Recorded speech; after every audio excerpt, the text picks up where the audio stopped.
Right. Call the meeting of the Morrow County Commission to order and we'll start with closing the meeting. Allegiance to the flag of the United States of America and to the republic which stands one nation under God, indivisible, with liberty and justice for all. Okay, first item on our agenda is public comments, and the way we run this is this is time for comment from anyone in the public who wants to comment on the county's business.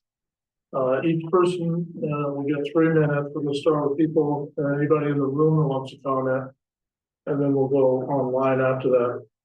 The rules are to keep it civil, don't get personal, and whatever county, and keep it on track with county business. So is there anybody in the room that wants to make a comment? And if you do want to make a comment, please just state your name and who you're affiliated with. That's for the record. Anybody?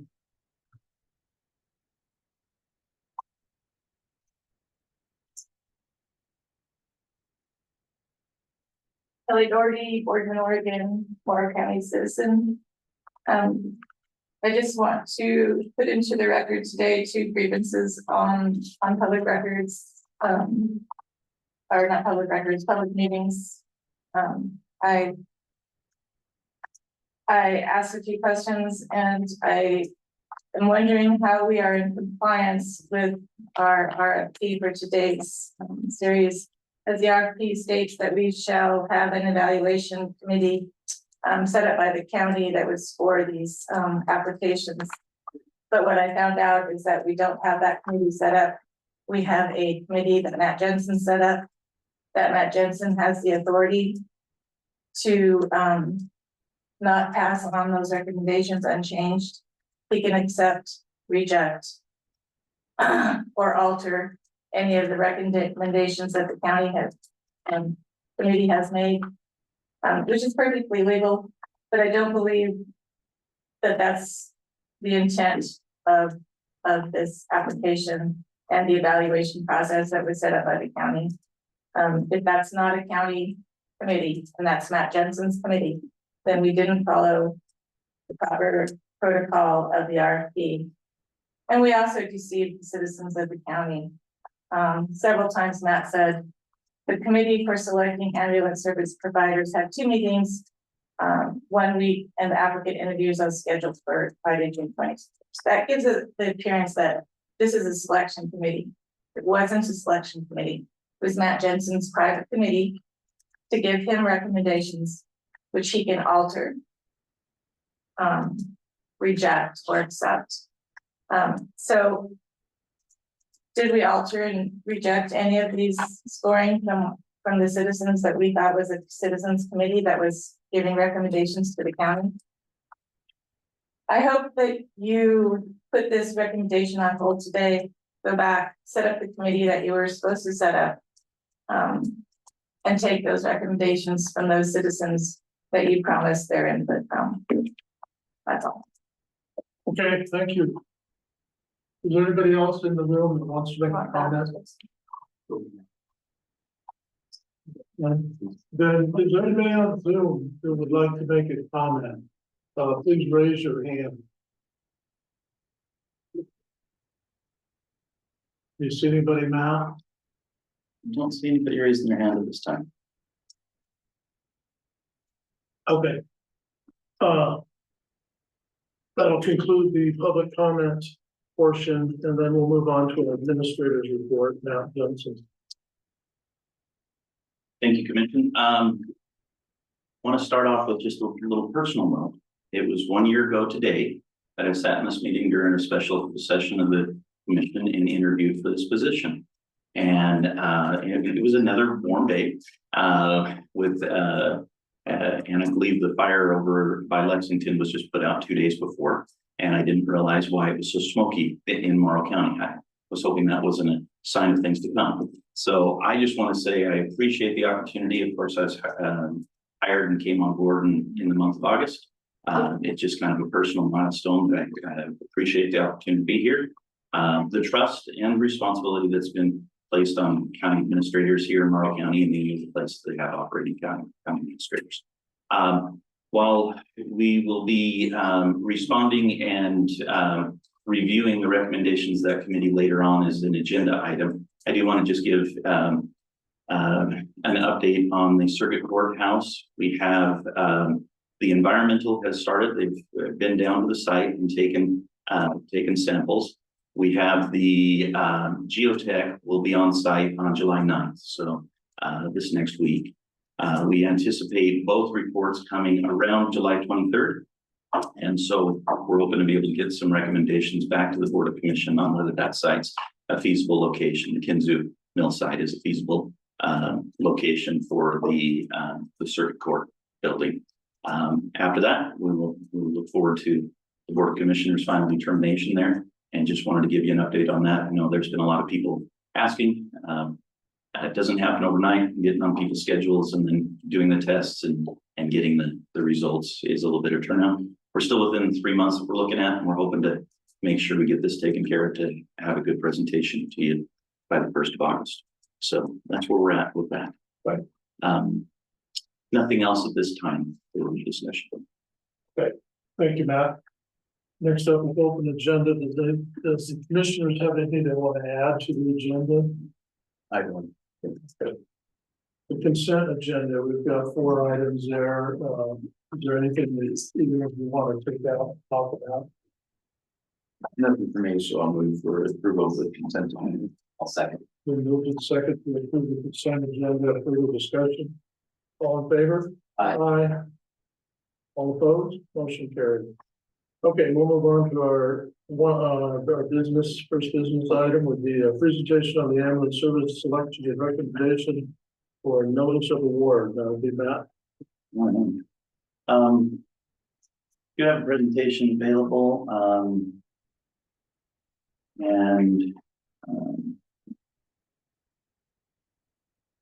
sorry.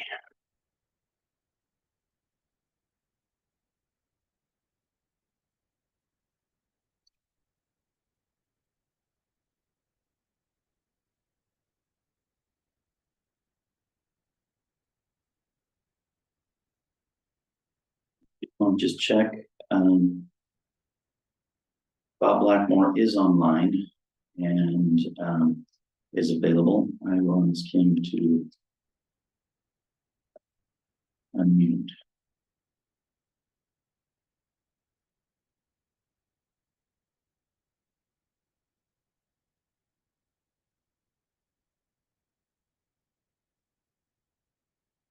That is Bobby. Childers is unmuted. Yeah. No, that's Bob Blackmore. Oh, Yeah, I messed up on the L several times as well when he jumps on. And so,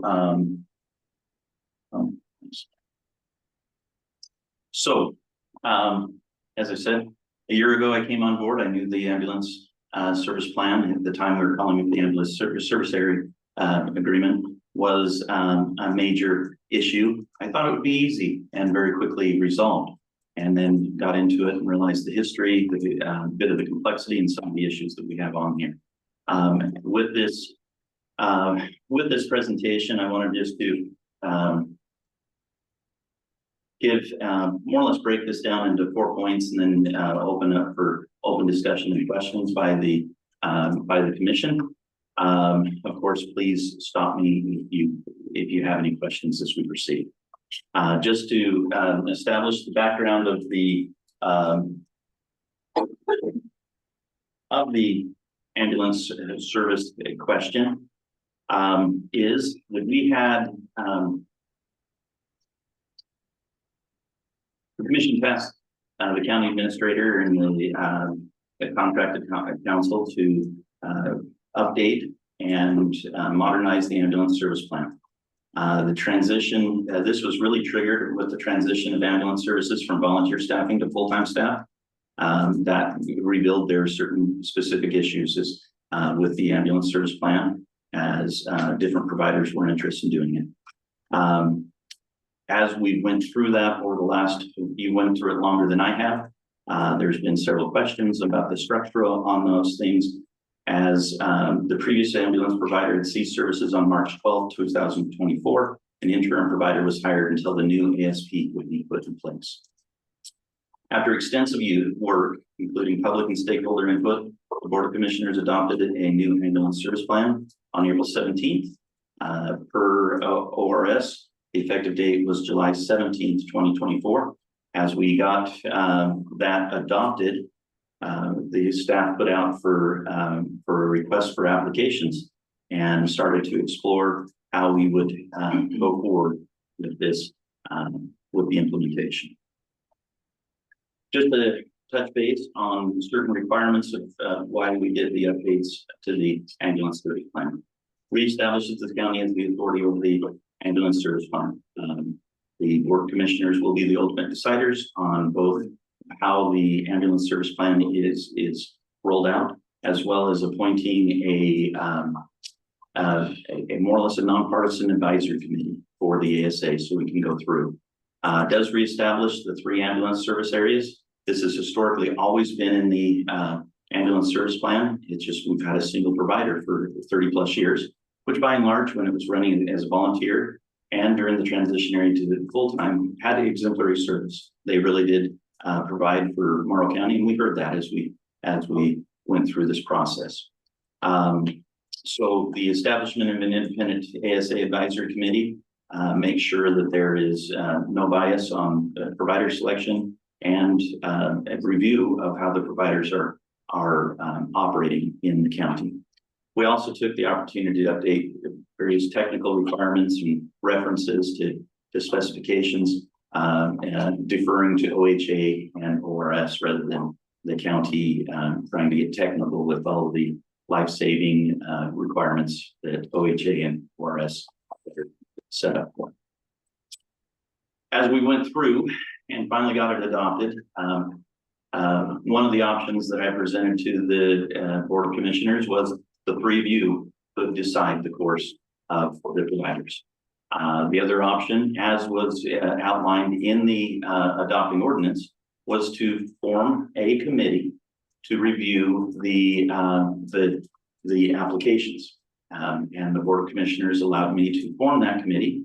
These were not directly appointed by the Board of Commissioners. These were selected by the 5 cities here, along with EMS professionals as we went through it.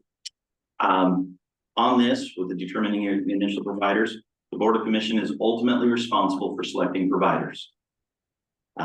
Whatever I say, whatever the committee recommendations were, or anything like that, you have the ultimate power, as it should be. You are the elected representatives of the county. However, there was some challenge on the initial providers, namely because we were operating under the interim provider. And while the ambulance service plan allows for an ASA advisory committee, the membership of that committee has representation from providers to be on that committee. So it's kind of difficult to have that committee formed to talk about initial providers when that committee is not around, and it's not effective until the effective date on July 17th. So I do appreciate the approval that the Board of Commissioners gave to form an ad hoc committee. This is not the ASA advisory committee outlined in the ambulance service plan. This was an ad hoc committee with community representatives to assist me as county administrator in reviewing applications and to make a recommendation to the Board of Commissioners. This is allowed in ORS. We do this all the time in county government. I form committees to review, and they include citizens, they include professionals, they include staff for anything from the architect for the circuit court building to the project managers to who gets paving. So these things are done all the time where committees are formed, there's scores, and then staff takes those recommendations, reviews them, makes modifications if there's things that were missed, and or if there's legal requirements that are taken care of. And then we bring those recommendations to the commission that ultimately has the responsibility to take care of. This is the process we follow. We formed this citizen committee, this ad hoc citizen committee, to allow us to help make a selection. And I'll tell you, they did a fabulous job. They asked all the hard questions, and I want to take my hat off to them and give them kudos. Just want to go through them. These names have been made public before. From Hefner, the representative was Emily Jack. Lexington, Sheila Miller. Ione, Jerry Reitman. And I'm sorry, did I say that right? Okay, good. He's never corrected me, but others have. So Boardman, Brenda Prophet, Irrigan, Michelle Patton, EMS, David Anderson. Just a one note, that is, he is the EMS coordinator for North Gilliam County Ambulance Services. And so he provided some valuable professional experience. And he's had very extensive experience out in Portland and that previously. So he has kind of the formalized professional staffing as well as rural EMS support. So it's very good. County staff, it was myself, and then we had legal counsel Bob Blackmore. I do want to make out a point. Of the 5 city representatives, 2 of them were elected officials, the one from Boardman and Irrigan. Lexington appointed just an interested resident who was very interested in where this issue would go. And Hefner and Ione took the course of selecting representatives who were not in the city. They are not city residents. While they are definitely part of the greater community of their residents and of their cities, they are outside of it. And so we, in actuality, had a good representation from non-city residents as well. And so each of them came in very prepared, having read the applications, helped contribute to the questions, and took the scoring and the discussions in the interview very well. They asked almost all the hard questions that I would have. And I was very impressed with the preparation and the due diligence that they put in, and the recommendation that they provided to me to consider. The selection process through May 8th was when we sent out the request for applications and was published and set forth. Applications were due on June 3rd. Applications were reviewed internally and certified as appropriate and eligible for consideration on June 7th. We immediately sent those out to my ad hoc committee on June 7th, and we had a review meeting on June 12th, and then followed up with that on June 17th. From there, we had a single day of interviews with the 2 applicants on June 21st, and then we met again on June 25th and 26th to review their scoring and to take that in consideration. As we look through the applications and metrics, is the next section that we have. Just want to show how it was taken care of. We did prepare the request for applications, which was posted on the county site with links published in the local papers. It's actually still on our website and available.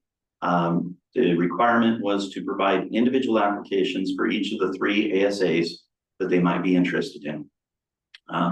We would score them per individual ASA.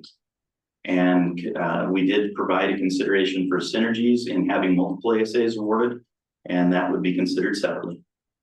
From this, we provided an 80-point possible scoring metric, with 24 points being the ability to provide and meet specifications as set forth in the request for application. 25 up to 25 points for the organization's stability and experience working with local governments.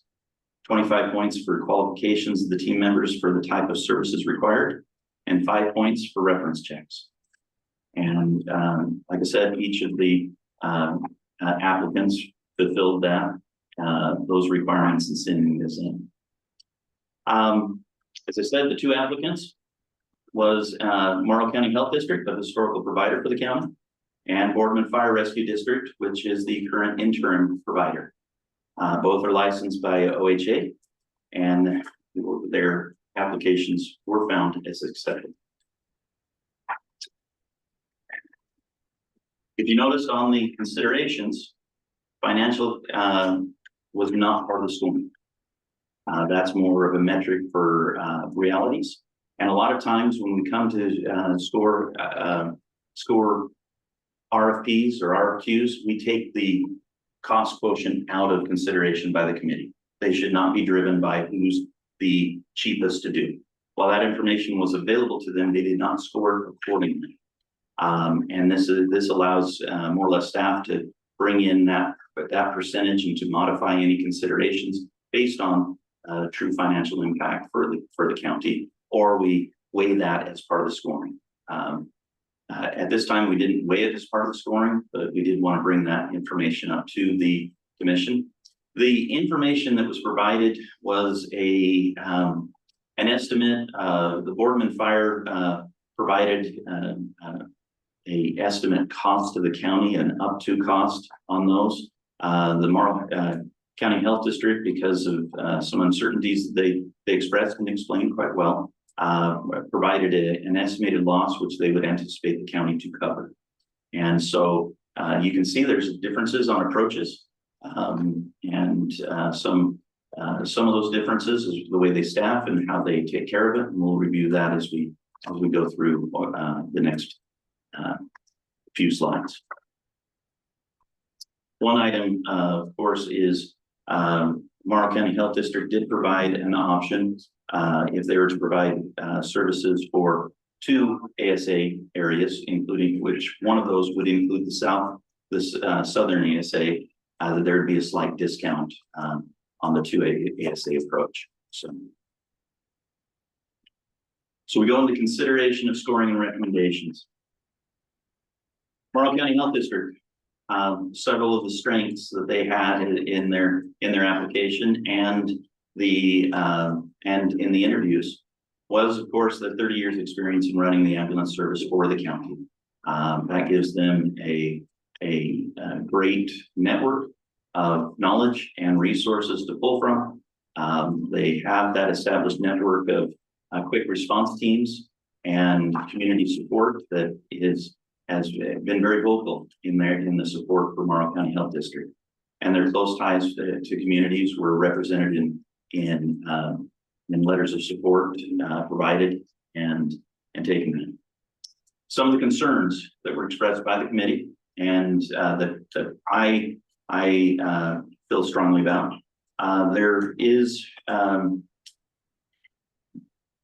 There's an expressed concern of consistency of leadership approach and general staffing.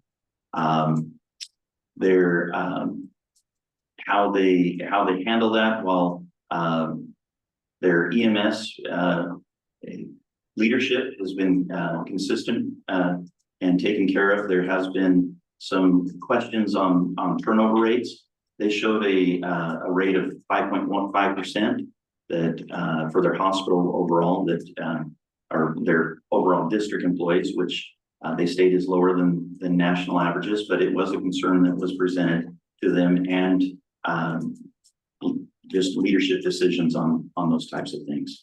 One of the ones that weighs heavily that was expressed by the committee, and I full-heartedly agree, is the decision to cease ambulance operations as we went through this process. That was put the county in an awkward position as we were nearing the finished goal of making these considerations, and it is a bit of a black eye, I would say, on the consideration. The other thing, as we made available the applications and the questions for the interviews in the packet today, they do require, if they don't have all 3 ASAs, they do have a requirement for the county and all of the 5 cities to enter into an intergovernmental agreement, which proves challenging. More or less that interlocal or intergovernmental agreement makes it so we have multiple third parties that could impact the determination of ambulance service providers. While it provides certainty and some level of trust for the Morrow County Health District to continue operating and such, that IGA, we would have to go to all 5 cities and work something out if we used the IGA that they provided. We also have questions on the legality and just how how well that can hold. The intent on there is that the cities and the county wouldn't take direct action to pull out from the health district, which the cities directly don't have a role in. They could campaign and such for, which this would limit, but quite directly, ORS specifies that individual residents have that right, and a city could not enter into to start a petition on that. Also, any effort by a single area in the county would have to be, first of all, approved by this body, the Board of Commissioners, whether the services could be provided in that area if they were withdrawn from the health district. And then it would go to a general election where the petitioners would have to make their case to a majority of the overall county. And so there are some specific safeguards for any kind of special district, and it's fairly difficult to do.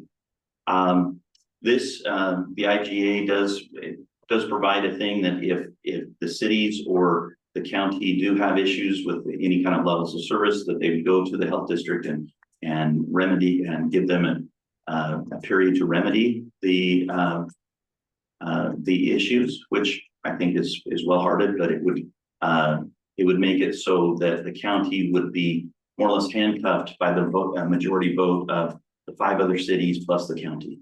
And so the language as is challenging. I will say that during the interview process that the health district said, if we're awarded an ASA, we'd be happy to review that and alter language and possibly consider other language. So if this is a requirement, I think it's something, this is a starting point, and we can discuss with the health district if this continues to be a requirement for them. So those are just a very summarization of my review of the strengths and concerns. Boardman Fire Rescue District, as we go there, and please, Commissioner, stop me if you need. In fact, I'll stop and get a drink. Some of the strengths of the model and the application that Boardman Fire provided was their dual role staffing model. Having firefighters that are also the paramedics and the EMTs it does have some significant cost savings if it's run right, and provides continual service and more or less a single point of contact for issues that we have. One of the strengths that they have is they stepped in as interim provider, and over the last almost 3 months have done an exemplary job. There's been hiccups, as always with any EMS providers. You deal with the uncertainties. Overall, the response times have been well within the requirements of the agreement that they have, and they've done a great job. Community support, particularly in the northern ASA. Boardman has they've received quite a bit of acknowledgement there. I will say that the other areas they've had to come in and provide interim service. Some of them have very big concerns at first. Others have kind of accepted that while they aren't our ambulance providers, they're doing good. I won't say they're pulling out the banners and cheering them on, but they've done well, and it's been acknowledged by several community leaders on that. Concerns that I have and that the committee relayed, and I agree with some of those, is the dual role staffing model. It works for Boardman because they have the fire department. In other areas in the county, they don't. And so using that staffing model is a challenge. It creates a requirement to have housing, their 24-hour shift, the 2 on 4 off kind of 24-hour shift does create some challenges here, and you don't achieve those efficiencies that you do if you directly have the fire department service at the same time. One of the other things is while they have been running facility to facility services in the past, and they've taken on the interim, there is still experience with how the billing and the financial projections of the of their applications go. That's not insurmountable, but this is something that Morrow County Health District has down in spades. And the fire district is building on it and is committed to it, but that is something that was relayed, and I think it is a valid concern. The other one is lack of volunteer support, specifically QRTs. As we look at the rural nature of our county, specifically the extended distances in the southern ASA, the reliance on QRTs is a life-saving practice for the county and for EMS. This is something that boardmen would have to try to build up and try to acquire and gain trust of those if they were to be awarded an ASA where the health district had relied on those heavily. That's not to say that their professional and full-time employees are not qualified. It's just that they don't have that support network to help conquer some of the distances that we have there. As I said, not insurmountable, but from day one, it would be a lapse. And so, and they acknowledged it there in the interviews, and we're quite frank about that. So just a concern to consider as we go through. Any questions at this point?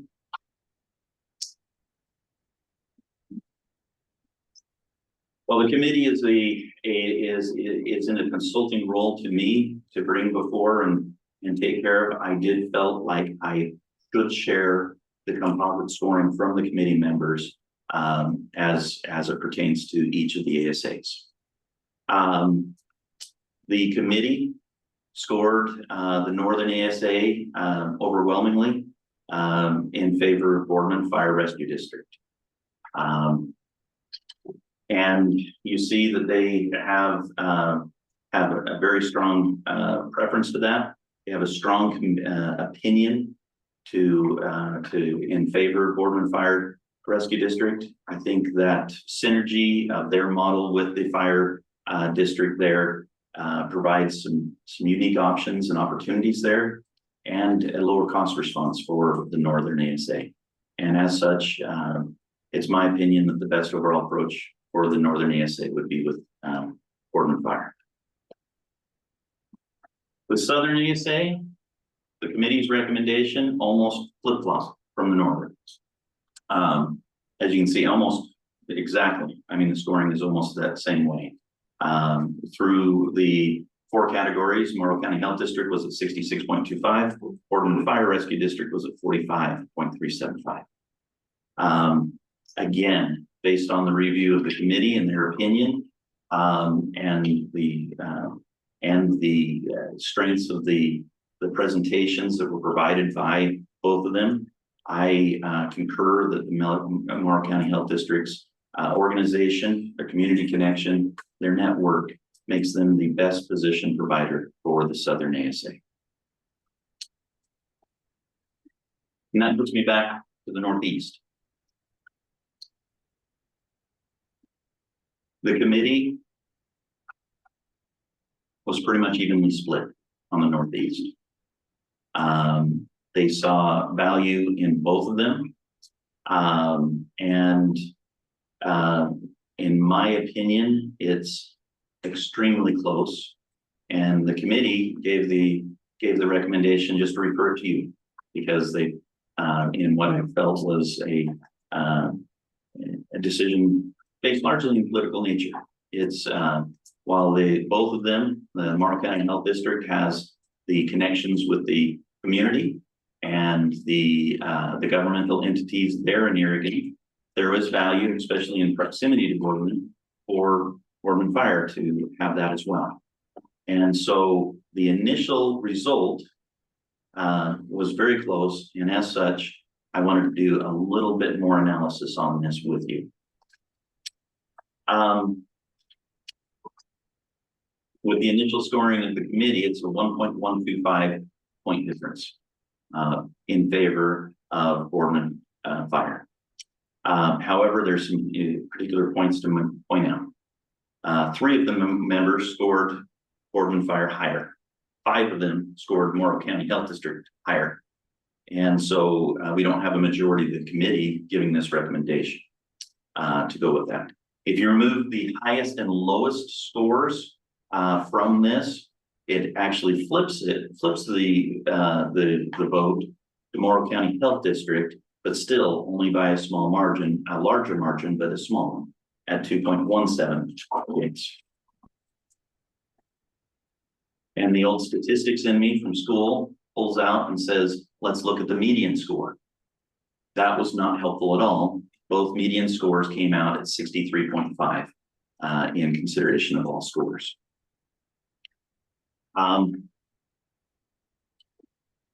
With that consideration, I pulled up this slide again.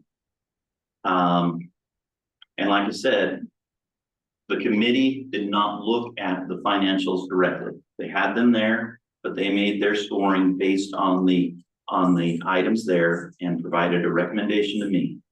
This is where I, as the professional staff, take those recommendations and pull them for you. As we see, the model that for the Northern clearly supports Boardman Fire. They believe that they can do that with their dual role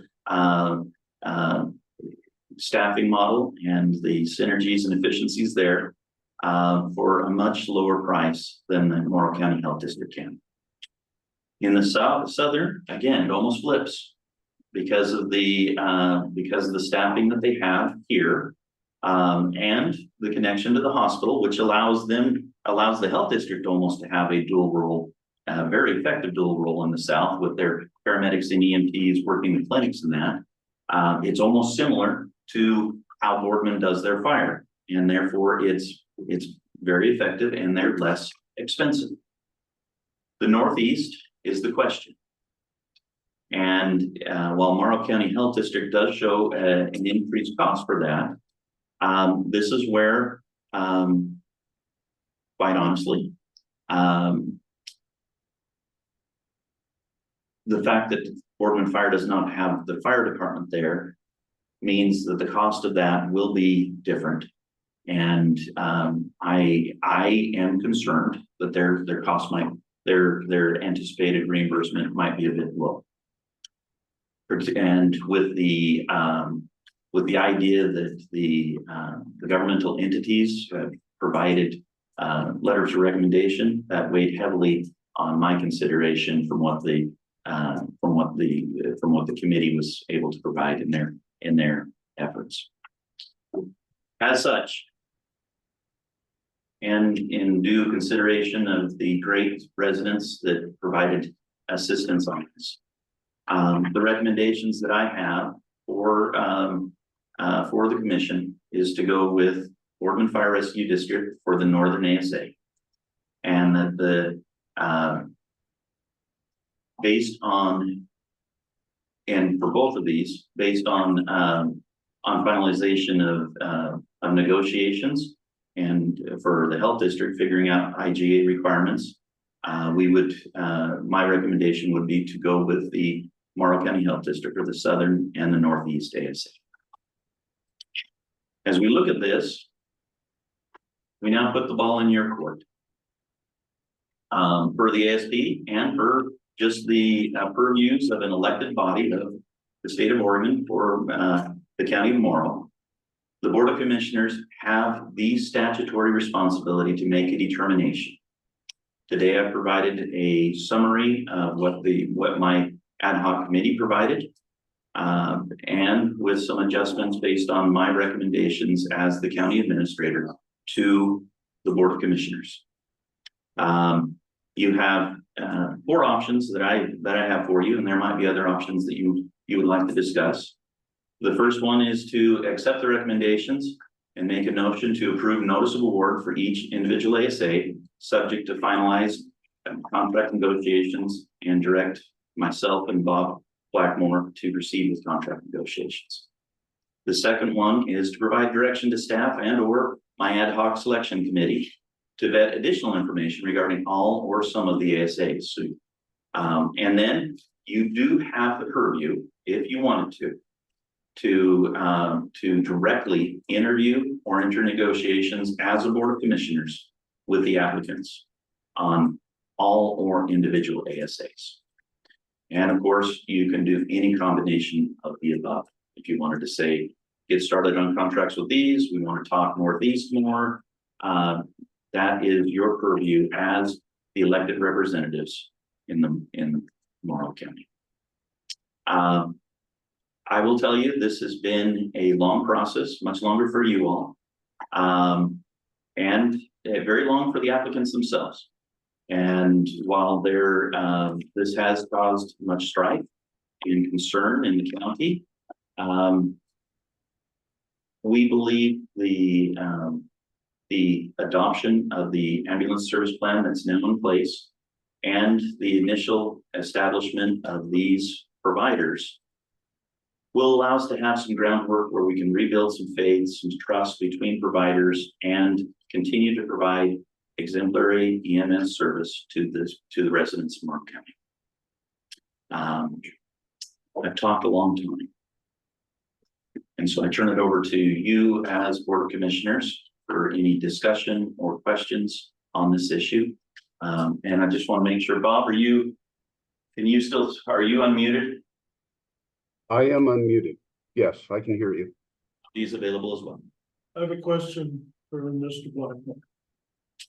Okay, you might not remember this, but I just pulled it up. In April 21st, 2023, I sent an email to you, Mr. Blackmore. It said, Mr. Blackmore, I have a request of you. Could you please send me the ORS and/or administrative rules, etc., that dictate the county's duties and responsibilities and what we are doing? Which is what we are doing was in regards to the ASA. As our legal counsel, the county's legal counsel, could you tell me, have we followed the duties and responsibilities of Oregon ORS and/or administrative rules? Have we done that? Yeah, my quick answer is yes. You have gone through tremendous steps to involve the community, to involve the applicants, to engage with the applicants and community prior to development of the ASP, the ambulance service plan. And I believe you have followed all legal steps required of you to get to this point in time. Thank you. That's the only question I have. So I have a question on staffing. So going through the staffing, I see that there are, from what I can gather, 2 people that work at both locations. I guess I have a question on, what evidence that. As far as the ASAs as assigned, is that what you're saying? Yeah, so what it shows in the proposal is who they have to staff these positions, and 2 of them are duplicated. 1 on Boardman Fire, well, 2 on Boardman Fire, they're the same as 2 on Morrow. Mm-hmm. So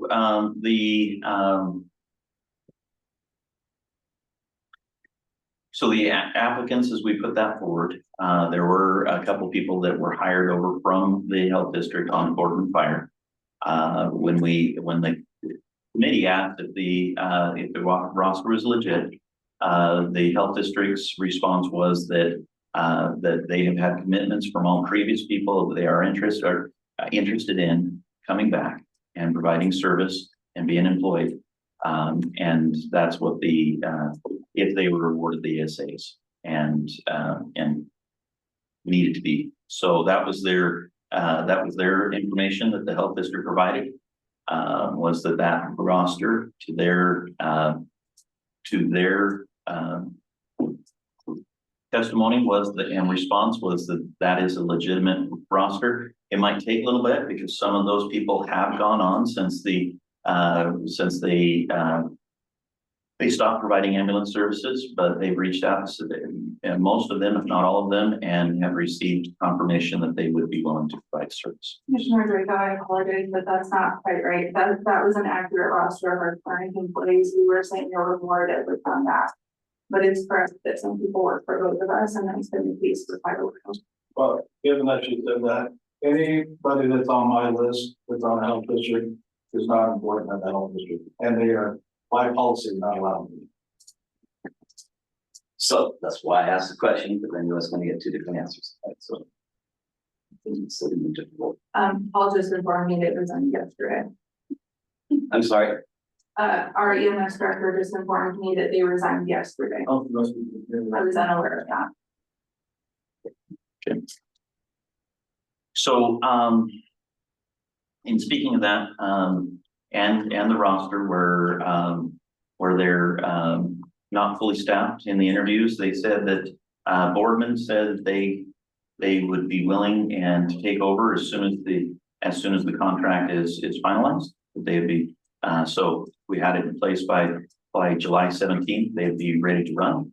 The health district, just because of the, that they had 4 full-time staff right now, that it might be 2 to 3 weeks for the Southern ASA, possibly up to 4 to 6 weeks for the Northeast ASA.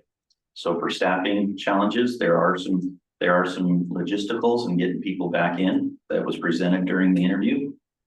We would need to work with the interim provider to make sure that that transition is smooth if, in the ASAs where there would be a transition.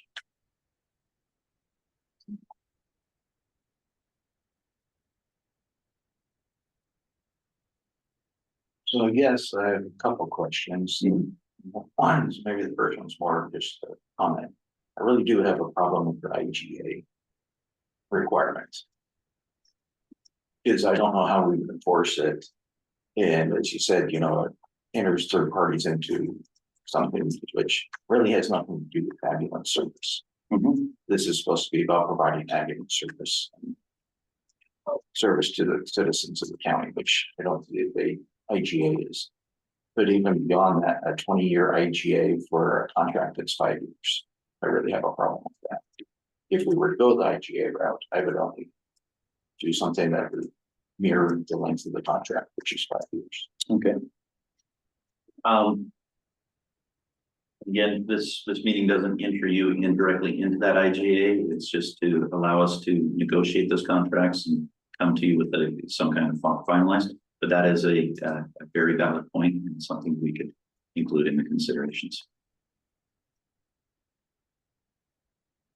And then I guess with, you know, the recommendation with, and I'm thinking specifically, you know, with the Northeast area. Would there be an MOU or mutual aid agreement between Boardman Fire and Morrow County Health District? So that when the Oregon ambulance is out on a run, we wouldn't be waiting for a Young County ambulance to show up. Transport, you know, what is the plan? Because as we've seen how they operated before, when the Oregon or Boardman ambulance was out, they staged one partway between, which lessened the quality of service for each community. And so now, if the Oregon ambulance is out, what is the solution that Oregon's not without an ambulance? So with that, that is one of the questions that we brought up is, you know, coverage on those items that we talked about. Part of that is a mutual aid agreement will be required of all ASA providers within our county with each other, that they will respond in backup support of the other ASAs. And so that is a requirement. While there was a bit of concern in saying, well, will they do that? It's not enforceable. That's what the ASA advisory committee is for.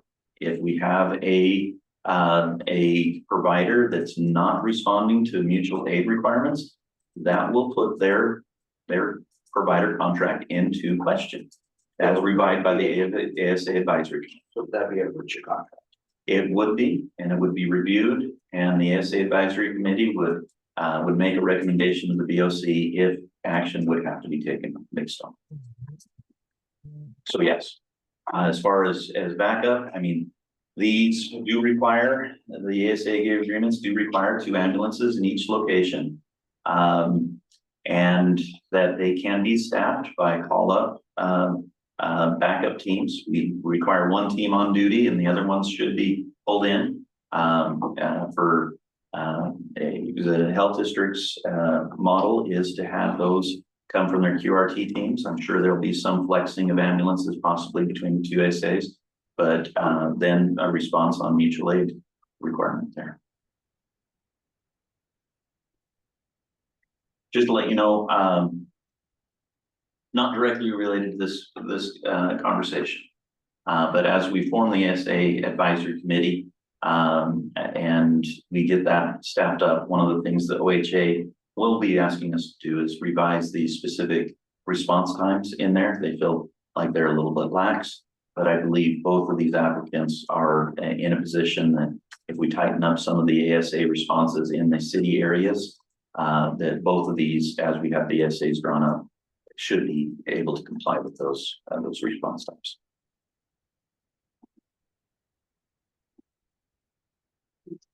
More questions? Okay. You want to propose a motion?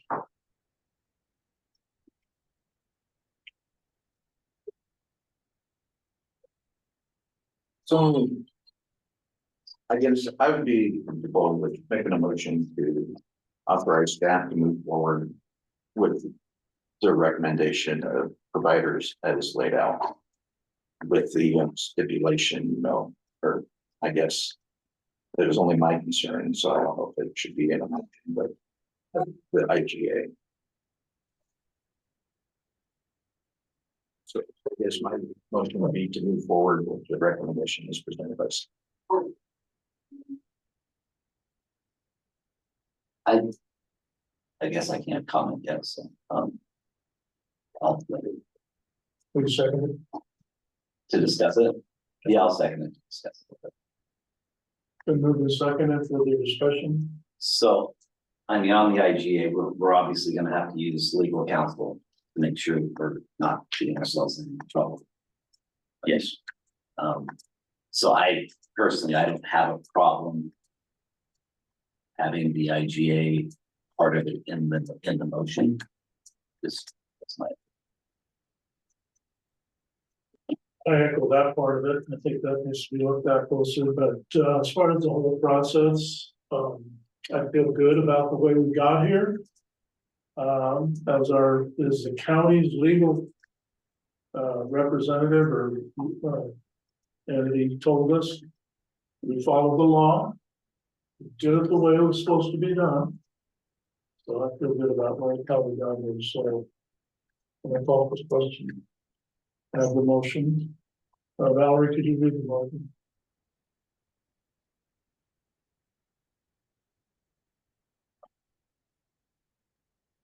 The motion that Jeff suggested, Would you like me to repeat, clarify?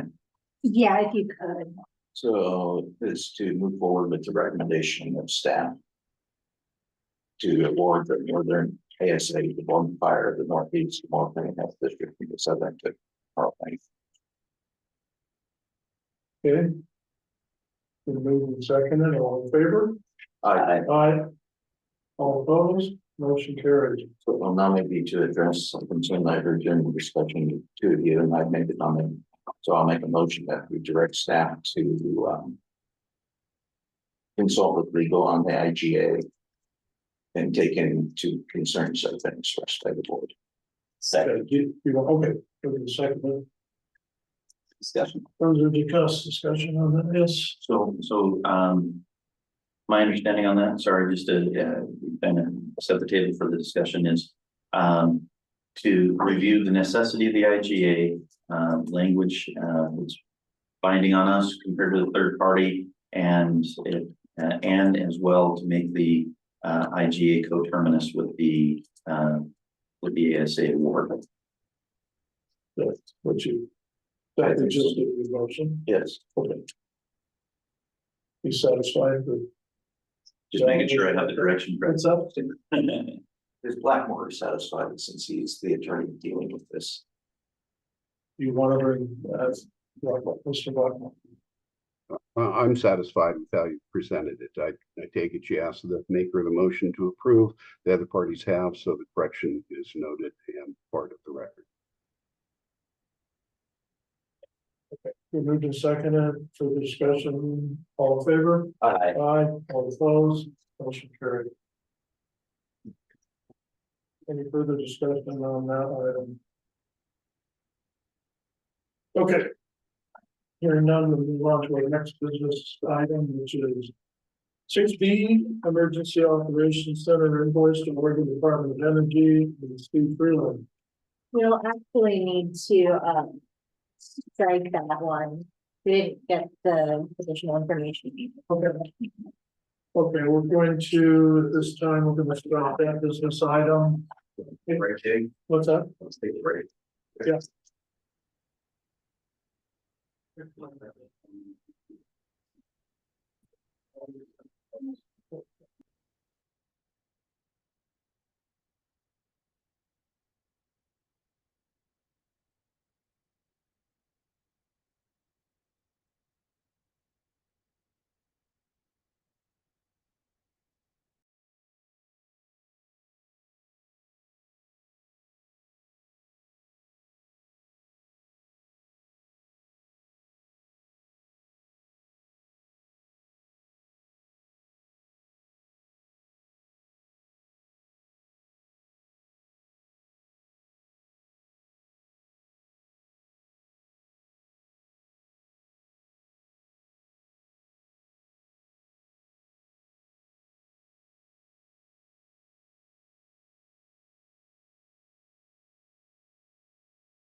Okay, I'll call the meeting of the Morrow County Commission back to order.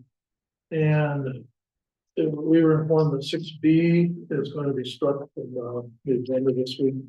So that moves us into department reports, and we'll start with the district attorney as you further the report, Justin. Thank you.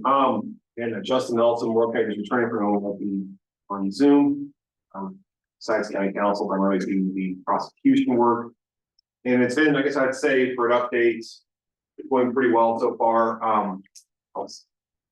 One unique thing I've seen the court do is to not give me criminal dates. Kind of been frustrating. It's all, we used to do it every Thursday. And I've seen it where they're trying to consolidate some of those criminal cases more into other weeks. And that normally upset, right? I say, oh gosh, we should be doing criminal every Thursday. They still wish we did. But what I'll see the court doing, which I think is beneficial, is that they're allowing more time for civil cases.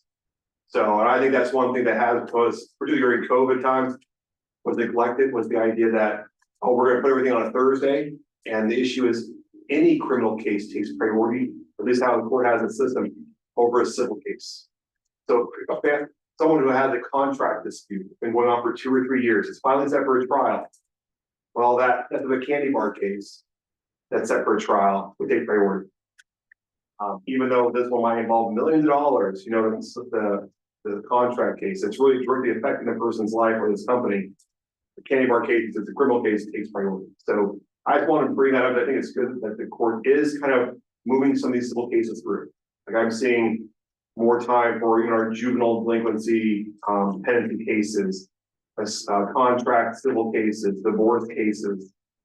Just this morning, Judge Maricos is next door. I know she has quite a docket for even just stalking order cases, protective order cases, domestic relations, child custody cases she's working on right now. So I give credit for that. I still think we're getting busy enough where the court is adding extra days here and there. But it'd still be great to have more full-time access. We did a grand jury orientation yesterday for new grand jury panels. Again, we do grand jury.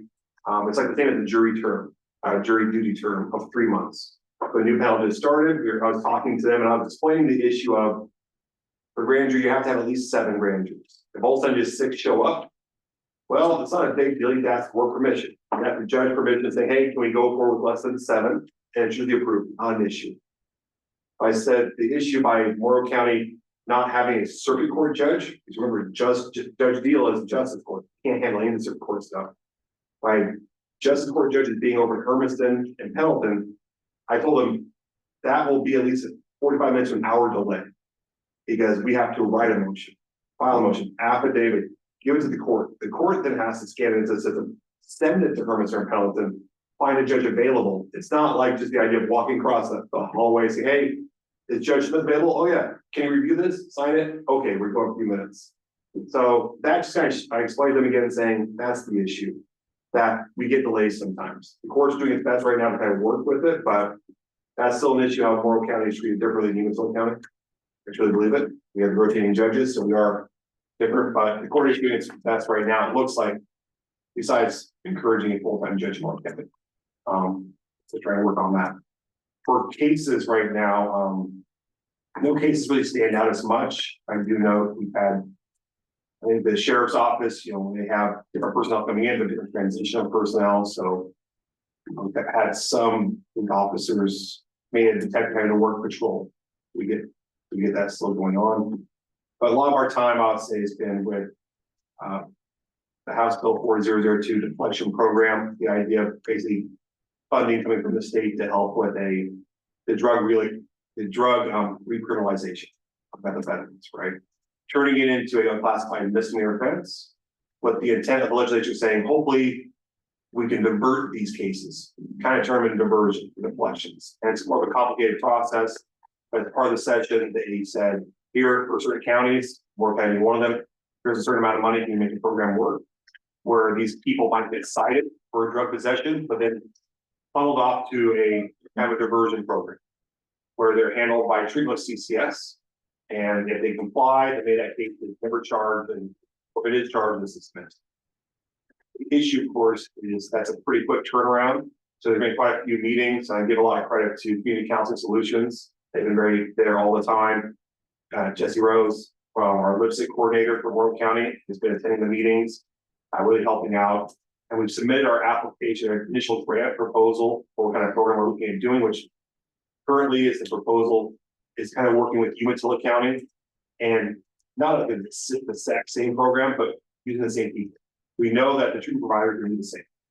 Community Counseling Solutions. And that our resources that we might get from a grant should go towards that treatment aspect, because that's the priority. In short, that's kind of what I've been spending time on now. Commissioner Drago's been a part of those, so I'm also, I appreciate that.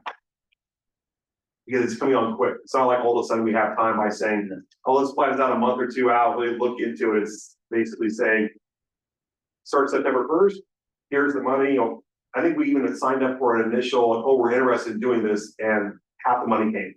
Oh, here's your check. Yeah, by the end of this month, by the end of June, we had to have the initial proposal submitted, which is pretty broad and brief. I think that's just the idea that the legislature really wants to get that money out. Just pushing it out and for the start of September 1st. Not the best way to do this, though. I don't agree with that philosophy. I mean, I think while I do want to get the recriminalization going, I was like, gosh, this is one of those January 1st type of things. Getting more time would be better for requirement for the program in place. So we're kind of rushing on it, and there will be changes. I mean, there absolutely will be. Where later on, we find out what is working, what isn't working, and we just work on it. We've already changed a lot. Like my initial discussion, I had a completely different idea of doing a diversion versus deflection, which I won't get into now, but there are differences. And we decided, hey, let's try to work together with Umatilla County. We kind of realized, hey, the benefit is not making it, not that I worry about what Umatilla County thinks, but I worry about what Community Counseling Solutions has to do. And I don't want them to have two different programs now to have to follow. I think that was our team approach. That was, Chief Stoker from Morrow PD. He was there too, realizing, hey, it's okay to join together with other county and just let's not make it difficult for community counseling. If we're going to be utilizing even sharing personnel, because that's the one thing we might be paying for a full-time counselor or worker for this program that's employed with community counseling, but we know Umatilla County might have two with CCS. They're going to be sharing duties. They're going to be crossing over back and forth, and so we shouldn't make it confusing for them. So that's just kind of our philosophy so far on it. I think we're going to get there. We'll have something in place, but there will be change. And I cannot guarantee it's going to be smooth upfront because it's being rushed. Because we have to. And it's not an option where we can say, oh, we'll worry about this later. It's the funding now or never type of situation. And we are still able to use opiate funds as well. I believe we are. Yep, that's the idea. Which come up again, I know fantastic point. I know Kimberly Lindsay's come over several times asking about what the county plans with opioid funds we're receiving. Again, there was a class action lawsuit throughout municipalities and counties throughout the nation are receiving a certain amount of funding from drug companies for this settlement. And the county, Morrow County, has never really decided what we're going to do with it. I know there's been a lot of work with Kevin and Jaylene to kind of keep track of the money when it comes in, put it in a separate pool. As a part of this, we've realized, gosh, this is treatment aspect. This is what this money is for. And it's still will be going through community counseling, which CCS is looking at, was asking for the funding anyways for treatment. And now we have a purpose of tying it to this reflection program. So it's not set in stone. We haven't had anything brought forward, but the idea is to use that funding to help cover any additional costs that the state grants not covering. An example, if we have $150,000 from the state and we need to hire personnel, it ends up being more because every year after this, I think it should be $75,000 from the state. 2 years. That's a 2-year amount. Then do we try to use up to $75,000, $100,000 of opioid funding to help keep this going? Because we got a decent amount of money from that opioid fund, we get checks that come in. And that's on a been regular out basis. for 12 years, Correct, yep. So It does diminish over those 12 years, but it does. it does. Kind of think of it almost like one of those, our SIP agreements, we give a set amount of money kind of comes in, and we have a set amount we're used to seeing come in, so. That's one of the main things we're working on right now, it's going pretty good. Anything from Greg that you're here, justice court aspect, I know you've been working on the juvenile and justice court, anything you can think of. Not really, people are still getting in trouble and it's still going through the Kids are still system. being kids. Yeah, it's a pretty normal workflow. All right, that's all I have, thank you very much. Thank you. Both of you, yeah. Okay, next would be our human resources quarterly report, Lindsay. Good morning. Hello.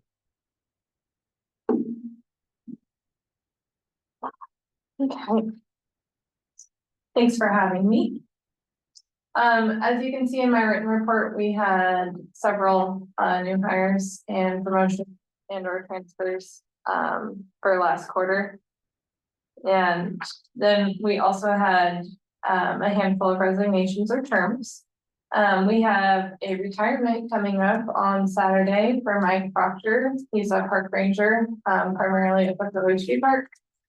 He's dedicated 5 years of service to the county, and we had his retirement party yesterday. It was a good party. It was beautiful up in the mountains. Perfect. It was 70 and sunny. And as you can see from the reports, we continue to trend upwards in our employee count. It varies, but it's on a steady upward trend. And just some updates on projects. As you're aware, the both AFSCME contracts are actually expired, but we have not ratified any contract, so negotiations are still in progress for those. We have put out with Barry Dunn the RFI for our enterprise resource planning system, and we should be getting those responses in the next 2 weeks, and then meeting to discuss criteria and grading for those vendors. So that's exciting. And just another update, we budgeted for another pay study for 24-25.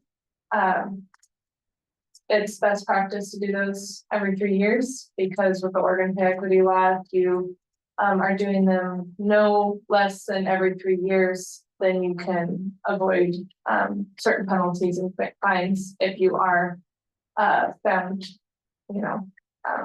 to have violated the pay equity law.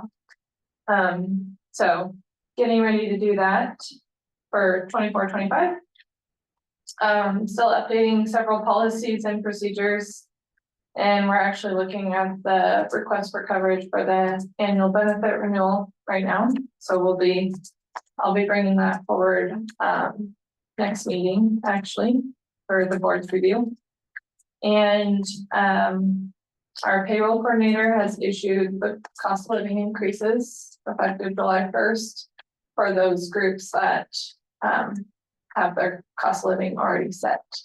So the Teamsters contract and the non-union groups.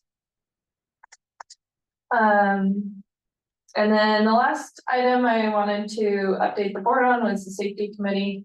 Our current charter is from 2016, and we've been looking at updating that.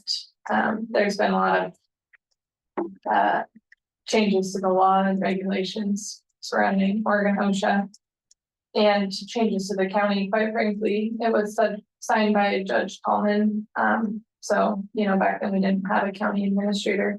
So there are some deficiencies there with who reports to what. And we do have some openings on the committee as well. So we'll be looking at filling those. And then the circuit court has actually asked if they could represent a committee member. And we're going to be voting on that soon too. Might be a good idea since they are housed in county facilities. Do you have any questions for me? I have one, Okay. which in here, on the active positions, and nothing specific, but which ones have been open for the longest? I don't need a time, I'm just kind of get a feel for what's the toughest positions to fill at this time. So the dispatchers and the deputies are, they're basically open all the time, because Journals. it's hard, it's hard to keep those filled. Okay. The drivers the same way, they're basically evergreen positions. And then the nurse for sure. It's very hard for us to recruit when we're competing with How many of those do we have open? two. We filled one, but we still have two. Yeah, so we have our full-time nurse and then we have a part-time.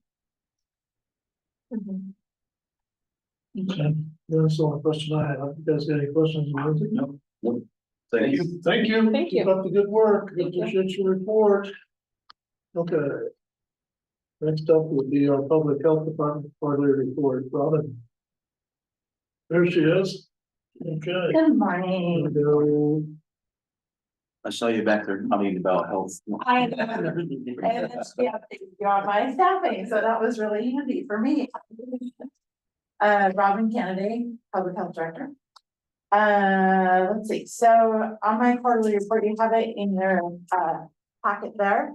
Just some general updates. I don't want to read it word for word, but I did meet with the new OHA director over in Pendleton. There were 6 counties that met with her. And it was a really good meeting. It was really nice to meet her in person and be able to give her some updates on what's going on in Baltimore. So that was really great. And then just some other things that we've been up to. At the bottom of those general updates, I have a link to the survey, and that is through the CHIP that we're a part of, and it's a health assessment for the county. So I encourage anybody that lives in Morrow County to go in and be a part of that survey, because it helps us gather information and see what our needs are. The health needs assessment for our county. So, and I also added a flyer to it. If anybody's having trouble accessing those links, they're available on Morrow County Public Health's Facebook page. So Yeah, I believe I seen one in the post office in the. yeah, we're trying to get them out in the public so that we get good survey response. So we collect good information. There's just some updates on our school-based health center. Not much has changed there. The immunization program, I actually have been asked to be a part of the steering committee for the reforming of how we finance vaccines in the state of Oregon. So that's been really interesting to be a part of that process, and more to come on that. We're talking about possibly universal purchasing of vaccines, which a couple of states do, and it's kind of a different process than what Oregon has done in the past. But we're looking into that. It feels like it would be beneficial. So, but there's still lots to iron out. And then onto the nitrate update. So we have been working closely with OHA to do the retesting And they're rolling out phase 2 of, so citizens within Lilliput that have, private wells will, be getting letters in the mail. They have been and will be getting letters in the mail of what tier they fall into to be retested, depending on where their nitrate level was. So, they're rolling out the phase 2 of this retesting, and they're really focusing on people that were unreachable in the first phase, and offering to retest wells of people that tested between 5 and 10. So they were just below the limit, but we want to make sure they're not going over the limit depending on different seasons. Many letters have been sent out to households, and some people have been calling us with questions about those letters, and that's fine. We're open to answer questions. Some of the wording can be a little confusing, so if anybody needs clarity, they're welcome to call the health department and we can clarify things. And our boardman office is designated as a pickup and drop off for water samples, so we can get them to the lab. So if people need to get collection kits or drop them off, we kind of coordinate that with DHS and OHA. They pick them up and take them to the lab for us. We let them know that we have some.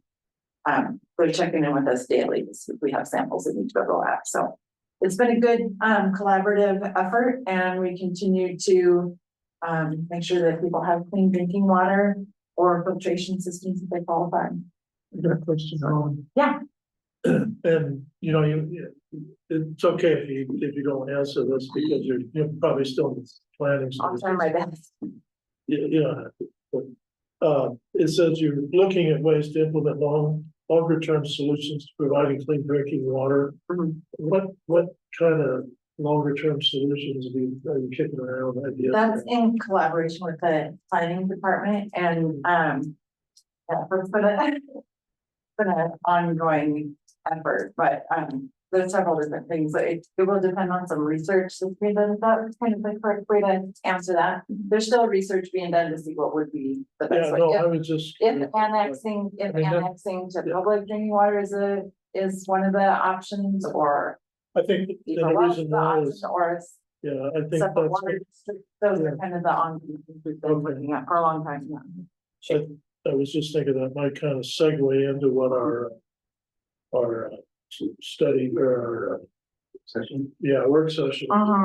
Yeah. kind of Ties in with it there. Yeah. Timing of all this stuff we're talking about. So, okay, Right, yeah, and go the Ronan, the DSI Water Solutions that we've contracted with, they have the briefing papers. They're really the experts on what the solutions are. Yeah, Expert on getting the people clean solutions drinking water. we're gonna be talking about, but they're not dealing with short-term solutions. of providing- Yeah, they're Well, like they- the long-term things. We're dealing with the short term. Yeah, making sure Yeah, people you're have doing, that's what I'm, Right, right. that's what I was kind of wondering with that is, Yeah. no, we're just, I was dealing with Yeah, the midterm. yeah. Okay, We're in on the planning, but they're really leaving it up to the experts to really come up with the Sure. solutions. Yeah. okay. Thank you. Does that make sense? Did that kind of answer? Yep. Sorry, I'm trying to like stay in my lane as I much as know, public I health hear you. and make sure people get clean drinking water. Yeah, Yeah. I can't, I'm not a planner. That's Tim's department. Okay. So, and then family planning services, we're continuing that effort. Oregon Mother's Care and home visiting is very limited because I still have that position open for home visiting nurse. Which is, like Lindsay had mentioned, is really hard to recruit for and find, but we're still trying. And as far as communicable diseases, not to get too far into the weeds, but we are seeing the same statewide trend that's out there. We learned at OREPI conference, is the rise in syphilis cases, which is actually quite concerning throughout the state of Oregon and throughout the whole nation, to be honest. So some of that is making sure that providers are aware that there's a rise and being on the lookout for symptoms and testing appropriately. So some of our involvement is educating some of the providers of this rise. And I've been in communication with Good Shepherd Hospital. I know their labor and delivery unit tests every mom that comes in, because the concern is congenital syphilis, like babies that are born with the disease, and it can be treated. It's in early stages, so that's what we're trying to a big push for that statewide, and we're seeing it in Morrow County as well. And then there's just the statistics of all the rest of our cases of communicable diseases there, so. That continues on. And then under our public health emergency preparedness, we are working closely with the fair. I was on a meeting last Friday with OHA, and the Department of Ag was there, and there was some concern about preventing spread of diseases during fair season, where you have animals and people in the same space. So I'm actually working together with the fair on how we're gonna protect the public. There's no real rise for concern at this point, but we're just gonna implement some measures that the Department of Ag has required to make sure that everybody's safe during the fair time and has a good time. So we're working together on that collaborative. And just what I mean by preventing is maybe some signage, just so people are aware, and also offering more hand washing stations, so people are making sure to wash their hands between animal contact, and then going to the concession stands and things like that. Just make sure we're not cross spreading things. And then I also, along that lines, I also wanted to let you know that we are preparing, in coordination with emergency preparedness, we're preparing for the extreme heat this weekend. And so we've talked to some communities about establishing cooling centers, and that will be also listed on the public health Facebook page where we can go to cool off. One of the areas which is really nice is the pool here in Hefner is free for kids 0 to 18 this summer. So people need to cool off at the pool, which is so nice. Yeah. So anyway, be looking for that, places where people can go and cool off if need be. And we'll keep you posted on that. I think that's pretty much all. Moving forward, as always. Busy. Oh, I don't think I added that we did, somebody asked, I think maybe it was Matt, about the new nurse that we hired. We did hire a new nurse back in May, and he's onboarding and getting his feet on the ground and doing really well. So that's really happy to have him on board. The nurses is always great. So. One thing I'd like to add, just a recognition of Robin. Our public health official is Dr. Schaefer from the hospital here. He's moving on in August. And has offered to do so remotely, but we'd prefer to have someone here locally. He'll be up in the in northwestern Oregon after he moves away. She has been engaging with several different medical providers to ascertain a local option, and has one that has expressed interest. We'll continue to have some discussions with them, but hopefully we'll have a new contract to come out to present to the commission based on those type of conversations. She's been working very hard. Has met with the medical provider, and I think we've got a solution in hand. So I just want to give a little kudos to Robin for jumping in from that and taking care of it. Yeah, hopefully we'll have more on that by the next POC meeting. And get that all in place. Thank you.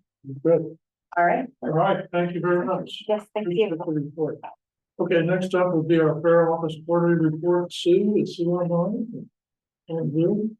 Don't believe she is. Okay. So we might need to bump that for future consideration. Okay, so we'll go on to Public Works monthly report. Eric is on vacation. He did submit his written. Does have a written report. Not sure if Sandy is available.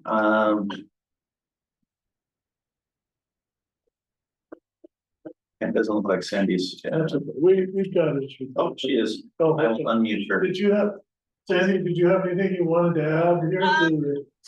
No, not necessarily. Just be aware, we're seeing construction for the Wheatridge East project going. So just be aware on 207 that you'll maybe give yourself some extra time. You'll see some more trucks and heavier traffic and workers driving around. So that's all I have to say. We're actively keeping our road crew cool. We got Lindsay's HR's direction to kind of keep everybody cool. So I recommend everybody else stay cool too, so. Okay. All right, thank you. One thing, Whoop. just to give the board an update. Eric, provides me with a weekly update, just to keep me updated on the things that might be hitting the items. He's one of our first department heads to do that. We're trying that out. Also, we are exploring, our weeds department, currently doesn't have appropriate storage for their equipment. Generally, their chemicals and that need to stay in a heated area or in controlled area, so it doesn't have to be remixed and we have to throw things out. So we are exploring a lease option for a space here near Hefner. This could be included in their existing budget, so but we will be bringing that to the Board of Commissioners for consideration in the near future. Just want to let you know we're to the point where we're talking to a few people, so if you hear any rumors, you'll understand what we're doing here. So we're just looking for some enclosed bays that we can put a chemical storage closet and get some of the sprayers out of the weather and such in a controlled environment. So just in case you start hearing through the grapevine. Okay, anything else? Public Works, anybody? Okay, thank you. That concludes our department reports. Next, we'll go on to correspondence. You have any? Commissioner reports. Jeff, you have anything you want to report on? So last week there was a CDA meeting. And there was finally enough votes to move forward with applying and getting the federal grants to sustain operations. Somewhat of a challenge to get to that, but we did get that. And then you may have seen in the newspaper that Utah County is moving forward with a lawsuit against the CDA in regards to transfer the property in Morrow County to Fort Warren. And the transfer property in Umatilla County to Fort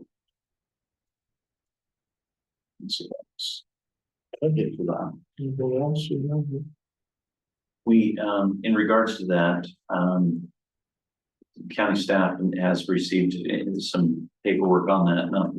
Not everything started yet, but we may need to have a special session, have an executive session to discuss that in a little bit more detail and what could be, how that could impact Morrow County.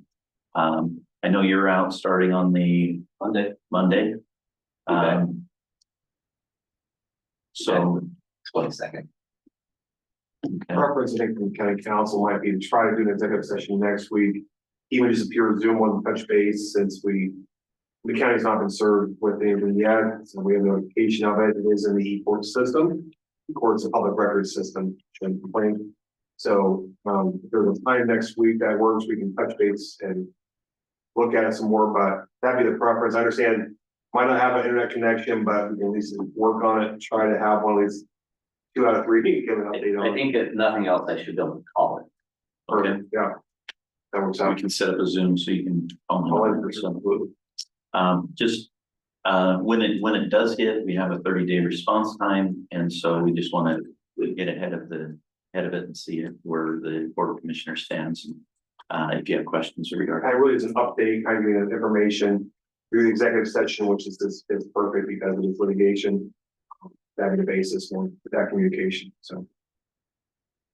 And well, we're also just for information, we're still, touching base with the insurance providers, see what is covered, what isn't. So we're taking steps already. We're not waiting until next week. We're looking it over, looking into things. So we'll have more information for you. We have a set date time next week. We try to find one. sorry. If you do get video, we want to see fish and pulling in.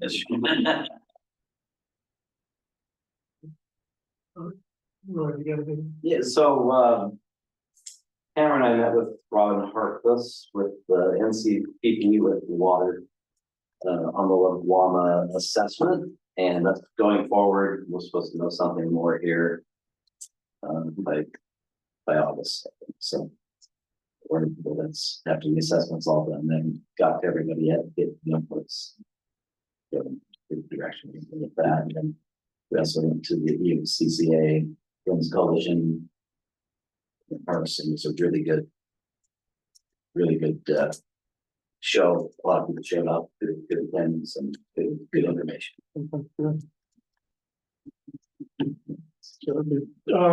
I guess I'll just report something on the CREZ. On the interim manager CREZ and, we got our approval for the boundary extension for CREZ 3, so that was pretty pleasing, and, we have our first, well, it's the first for CREZ 3 is, we have our first enterprise zone in South County, so that was kind of a little spot down here by Lexington.